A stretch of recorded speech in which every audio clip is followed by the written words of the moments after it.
আসসালামু আলাইকুম everyone, Helena সরকার recipe থেকে আজ আপনাদের দেখাবো পোয়া মাছ, যেটা বলে জাবা মাছ, কেউ বলে পোয়া মাছ।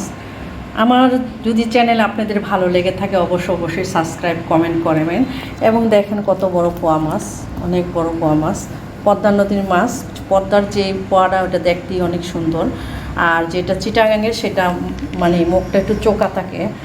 তাই আমি আপনাদের দেখাচ্ছি পোয়া মাছ দিয়ে আমি রান্না করব, সেটা হলো সিম, লতি, যে ধনেপাতা, আমার যে প্রণালীগুলি, যেটা হলুদ, মরিচ, আদা, রসুন, টমেটো, ধনেপাতা এবং পেঁয়াজ, আর যেটা লাগবে অয়েল। আজকে আপনাদের দেখাচ্ছি পোয়া মাছের লতি দিয়ে রান্না করা যে মাছ, সেটাই আমি রান্না করছি। হয়তো বলবেন আপু আবার কী করতেছে, পোয়া মাছ দিয়ে লতি দিয়ে রান্না।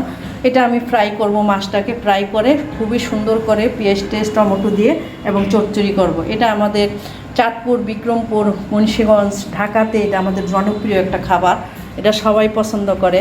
এবং বয়লা মাছ যেটা, সেটা দিয়েও লতি দিয়ে রান্না করতে পারেন। আমাদের একটা পুঁটি আছে মিডিয়াম, সেই পুঁটি মাছটা দিয়েও রান্না করতে পারেন। খুবই মজা হয় লতি দিয়ে রান্না করলে। দেখেন আমি সব মাছগুলি টুকরো টুকরো করে ফেলেছি। এখন এই যে ঘিলুটা খুবই মজা, এই ঘিলুটা এমন কোনো মানুষ নাই যে তার প্রিয় জিনিস।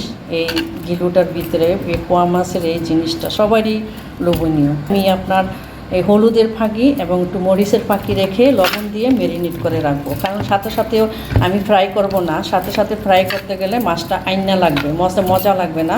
এটি অবশ্যই একটু ম্যারিনেট করে রাখবেন, তারপরে আপনারা ফ্রাই করে জাস্ট লতি দিয়ে, আপনারা টমেটো দিয়ে, এই যে টমেটো, লতি দিয়ে, এই যে লতি, আমি লতি এটা হাফ সিদ্ধ করবো, আপনারা কাঁচা দিবেন না, অনেক লতি আছে চুলকায়।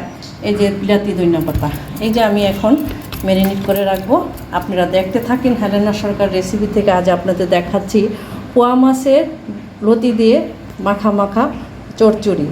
আর যেটা আপনারা করতে পারেন, ইচ্ছা আপনাদের সিম দিয়েও রাঁধতে পারেন, যেটা যে রকম। তবু আমি এটা আলাদা একটু চেঞ্জে রান্না করতেছি, দেখতে থাকুন। অয়েল ঢেলে দিলাম, এই যে দেখেন এক এক করে আমি মাছ দিব।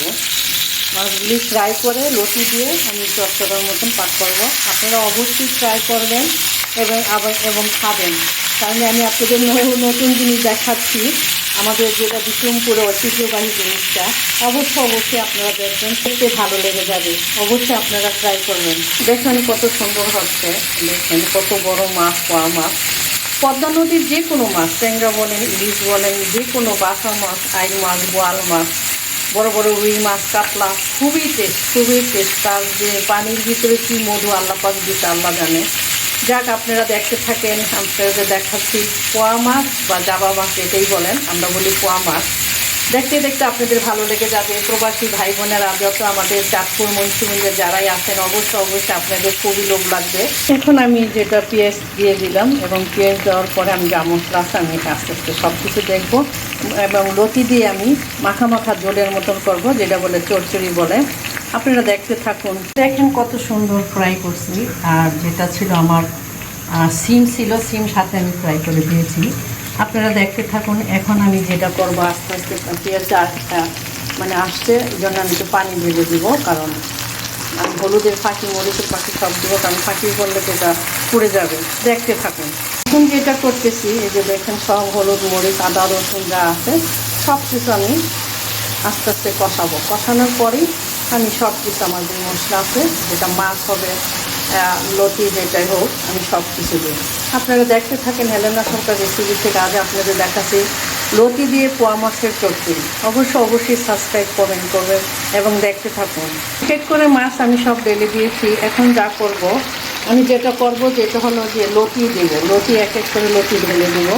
আপনারা অবশ্যই লতি দিয়ে খাবেন। এই যে আমি লতি ঢেলে দিলাম, লতিটাকে একটু হাফ সিদ্ধ করবেন, হাফ সিদ্ধ করে অবশ্যই দিবেন, কারণ বলা যায় না, অনেক লতি চুলকায়, অনেক লতি ভালো থাকে। তা আপনারা দেখতে থাকুন চচ্চড়ি। এটা খুবই সফট মাছ, নরম মাছ, আপনারা জানেন সবাই, খেতেও খুবই মজা, খুবই। দেখেন এখন আমি পানি দিছি, মাখা পানি। এটা যখন শুকায় যাবে তখন আমি নামাই ফেলবো। আস্তে আস্তে আমার সব প্রণালী শেষ, আমার করাও শেষ। কভার আমি দিয়ে দিলাম, তখন আস্তে আস্তে হয়ে যাবে। দেখতে থাকুন। দেখেন কি হচ্ছে, কত সুন্দর হচ্ছে। কভার আমি খুলে দিলাম, আস্তে আস্তে পানিটা শুকাক আর আমি নামাই ফেলবো। আমার প্রবাসী ভাই বোনরা অবশ্যই যারা চাঁদপুর, মুন্সিগঞ্জ, যাদের কুমিল্লা যাদের বাড়ি তাদের খুবই প্রিয় জিনিস। অবশ্যই সাবস্ক্রাইব কমেন্ট করবেন এবং লাইক দিবেন এবং আমাকে জানাবেন। এখন আমার মাছ হয়ে গেল, পানি শুকিয়ে গেছে। এই যেটা এখন করব, এই যে ধনেপাতা দেবো, যেটা স্মেলের জন্য ধনেপাতা দিব। এবং আমার যতটুকু আমার মানে পানি যেটা রাখা ততটুকু পানি ও লতি সব পানি আবার মানে খেয়ে ফেলবে। তা আমার মানে পোয়া মাছ হয়ে গেল, আপনারা দেখতে থাকুন। হয়ে গেল আমার যেটা পোয়া মাছ লতি দিয়ে যেটা চচ্চড়ি করা হয়, সেটা আমি এত বড় মাছ দিয়ে এটা করলাম। আমাদের ঐতিহ্যবাহী একটা, আমাদের আনকমন একটা আপনাদের দেখাচ্ছি। যদি আপনাদের চ্যানেল যদি ভালো লেগে থাকে অবশ্যই সাবস্ক্রাইব কমেন্ট করবেন এবং আমারও অবশ্যই আপনারা জানাবেন যে আপু আমি বানাইছি। অবশ্যই আমার প্রবাসী ভাই বোনরা যারা আছেন তারা অবশ্যই আমাকে সাবস্ক্রাইব কমেন্ট করবেন এবং দেখতে দেখতে ভালো লেগে যাবে। আল্লাহ হাফেজ।